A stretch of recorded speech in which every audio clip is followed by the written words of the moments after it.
பொன்னம்மாவோட அப்பாவுக்கு குமாரலிங்கத்தை பத்தி தெரிய வந்ததா? குமாரலிங்கத்துக்கும் பொன்னம்மாவுக்கும் என்னென்ன புது அனுபவங்கள் காத்துக்கிட்டு இருக்கு தெரிஞ்சுக்கலாம். Welcome to Tamil story garden. அத்தியாயம் 13, உல்லாச வாழ்க்கை. அன்னைக்கு மத்தியானம் பொன்னம்மா மறுபடியும் சாப்பாடு கொண்டு வந்தா. இலைய போட்டு பரிமாறினா. குமாரலிங்கம் மௌனமா சாப்பிட்டான். காலையில் கலகலப்பாக இருந்தாயே, இப்போது ஏன் ஒரு மாதிரி இருக்கிறாய் அப்படின்னு பொன்னம்மா கேட்டா.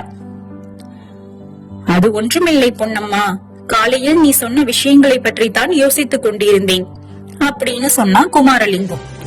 என்ன யோசித்துக் கொண்டிருந்தாய் அப்படின்னு பொன்னம்மா திரும்பவும் கேட்டா. உன் தகப்பனார் என்னிடம் இவ்வளவு கோபமாய் இருக்கும் போது நான் இங்கே இருக்கலாமா என்ற யோசனையா இருக்கிறது. காலையிலேயே உன்னை ஒன்று கேட்க வேண்டும் என்று இருந்தேன், மறந்துவிட்டேன். உனக்கு மறதி ரொம்ப அதிகம் போலிருக்கிறது அப்படின்னு சொன்னா பொன்னம்மா. அப்படி ஒன்றும் நான் மறதிக்காரன் அல்ல.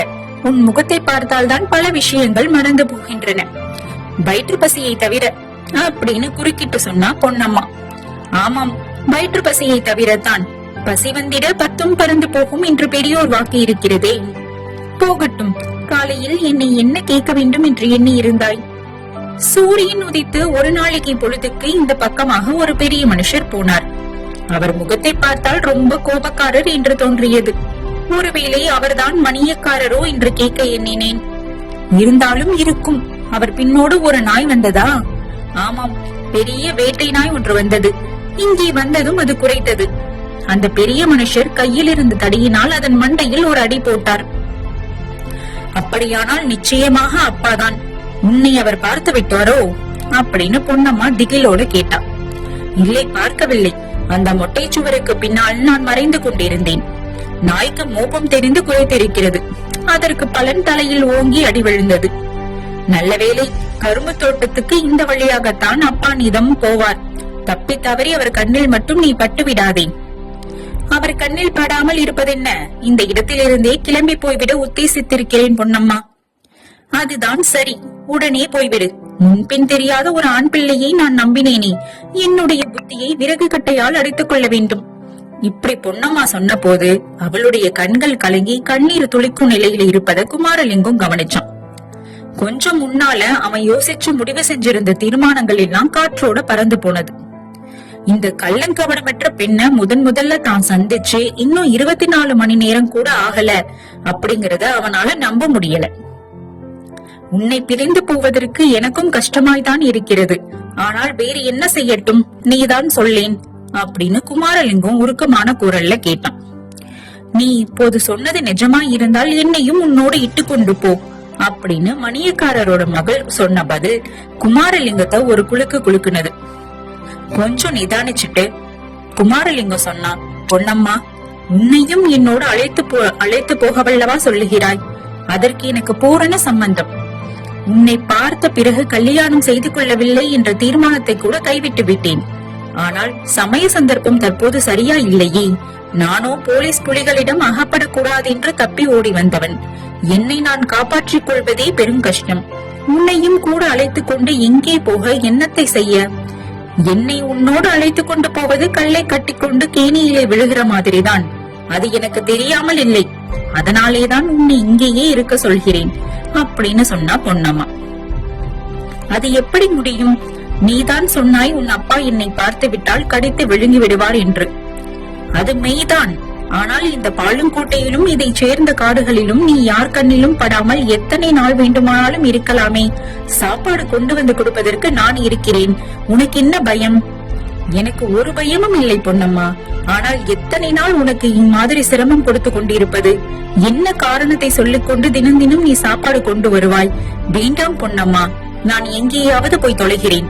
உனக்கு கஷ்டம் கொடுக்க நான் விரும்பவில்லை. பேச்சை பார், பேச்சை. எனக்கு கஷ்டம் கொடுக்க விரும்பவில்லையாம். நான் தானே சொன்னேன், நீ இவ்விடத்தை விட்டு போனால்தான் எனக்கு மன கஷ்டம் உண்டாகும் என்று. நானோ பெண் ஜென்மம் எடுத்தவள். உயிர் இருக்கும் வரையில் யாருக்காவது சோறு படைத்துத்தானே ஆக வேண்டும். உனக்கு சில நாள் சோறு கொண்டு வந்து கொடுப்பதில் எனக்கு கஷ்டம் ஒன்றும் இல்லை.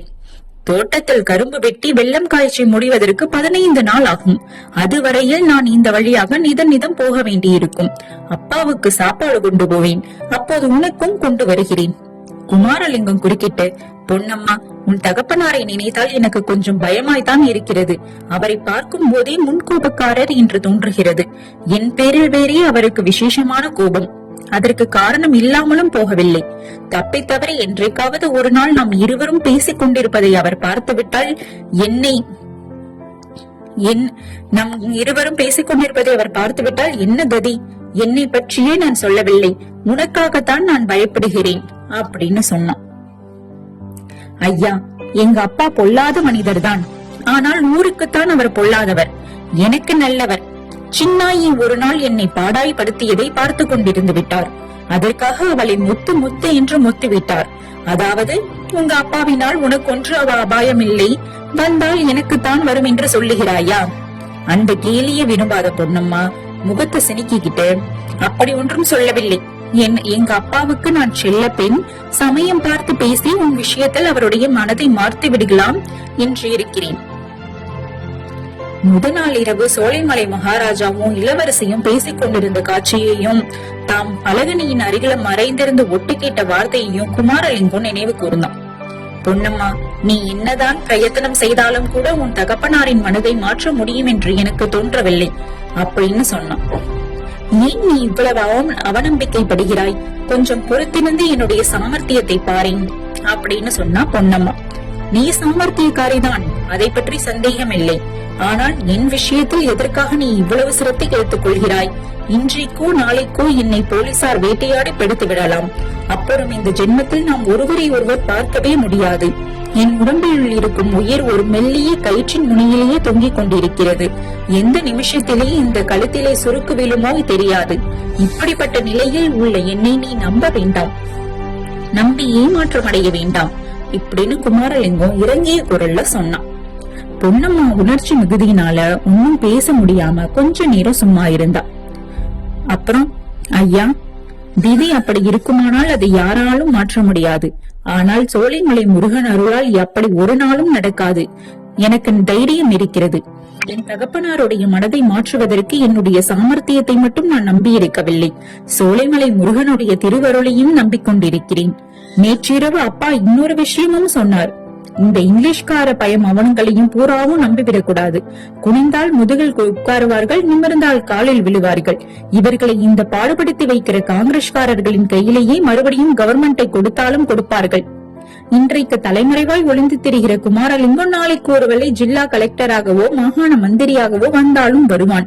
அப்படி வந்தால் சோலைமலை முருகன் தான் நம்மை காப்பாற்ற வேண்டும். காங்கிரஸ்காரனுங்க மறுபடியும் அதிகாரத்துக்கு வந்தால் என்னென்ன அக்கிரமம் செய்வானுங்களோ தெரியாது அப்படின்னு அப்பா ரொம்ப ஆத்திரமா பேசினாரு. அதோட காங்கிரசுக்கும் சர்க்காருக்கும் ஏதோ ராஜி பேச்சு நடக்கிறதா கேள்வி அப்படின்னு சொன்னாரு.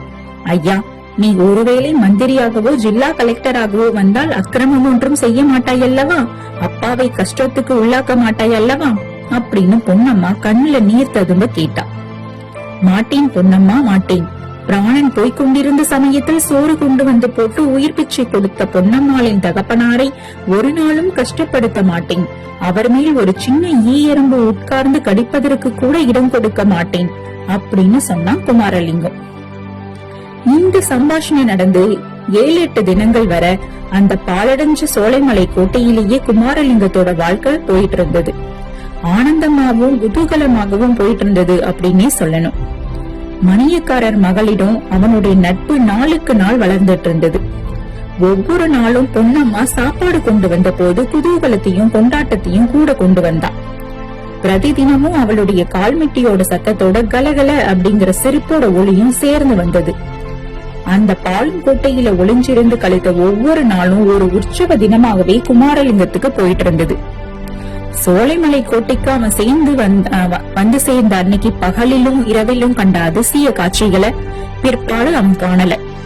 அதெல்லாம் பல இரவுகள் சேர்ந்தார் போல தூக்கம் இல்லாதிருந்த காரணத்தினால ஏற்பட்ட உள்ள கோளாறுகள் அப்படின்னு குமாரலிங்கம் தேறி தெளிஞ்சான். ஆனா இந்த விஷயத்துல அவனுக்கு எவ்வளவுக்கு எவ்வளவு தெளிவு ஏற்பட்டதோ அவ்வளவுக்கு அளவு பொன்னம்மாளுக்கு பிரம்மை அதிகமாகி வர்றத அவன் கண்டான். சோலைமலை இளவரசியை பற்றியும் மாரணீந்தல் மகாராஜாவை பத்தியும் குமாரலிங்கம் கனவுல கண்ட காட்சிகளை திரும்ப திரும்ப அவனை சொல்ல வச்சு பொன்னம்மா அடங்காத ஆவலோடு கேட்டுட்டு இருந்தா. அதோடு அவன் கண்டதெல்லாம் வெறும் கனவில்லைன்னு சுமார் 100 வருஷத்துக்கு முன்னால் உண்மையாக நடந்ததுன்னு பொன்னம்மா சாதிச்சு வந்தா. அவ கொண்டிருந்த இந்த குருட்டு நம்பிக்கைக்கு கூட குமாரலிங்கத்தோட உல்லாசம் அதிகமாவதற்கே காரணமாயிருந்தது. சில சமயம் அவன் மாரணேந்தல் மகாராஜா தான் குமாரலிங்கமா பிறந்திருக்கிறானோ, சோலைமலை இளவரசி தான் பொன்னம்மாளா பிறந்திருக்கிறாய் அப்படின்னு தமாசா சொல்லுவான். வேறு சில சமயம் பொன்னம்மாள பார்த்ததும் இளவரசி வருக அப்படின்னு சொல்லுவான். மாணிக்கவல்லி, அரண்மனையில் எல்லோரும் சௌக்கியமா அப்படின்னு கேட்பான். குமாரலிங்கம் இப்படியெல்லாம் பரிகாசமா பேசின போதிலும் பொன்னம்மாளோட கபடமற்ற உள்ளத்துல அவ்வளவோ ஆழ்ந்து பதிஞ்சிட்டு இருந்தது. இனி குமாரலிங்கத்துக்கும் பொன்னம்மாவுக்கும் இந்த உல்லாச வாழ்க்கை எவ்வளவு நாள் நீடிக்கும், அடுத்து என்னென்ன நடக்க போகுது பார்க்கலாம். அத்தியாயம் 14. அத்தியாயம் 14 உங்களை வந்து சந்திக்கிறேன். இந்த புதினத்தோட அடுத்தடுத்த அத்தியாயங்களை கேட்கறதுக்கு எங்க சேனலை ஃபாலோ பண்ணுங்க. தேங்க்யூ.